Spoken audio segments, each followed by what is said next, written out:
Shadows know your name. I used to cherish my late night walks, a time to clear my head after a long day. The streets were always quiet, the world asleep, and I felt like the only soul awake in the universe. But last Tuesday, something changed. As I strolled down my usual path, I noticed the streetlight shadows seemed different, more defined, more alive. At first, I dismissed it as a trick of the light or my tired eyes playing games.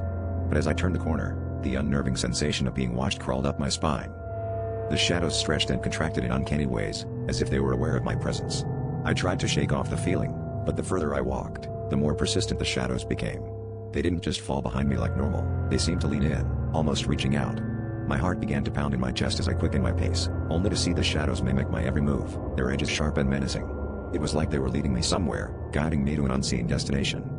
As I neared my apartment, the shadows grew bolder, darting across the pavement with an unsettling intelligence. I dared to glance back, expecting to see nothing but the empty street. Instead, the shadows danced around a figure standing under the streetlight. My breath caught in my throat as I realized it was my own silhouette, but distorted, twisted in ways that defied logic.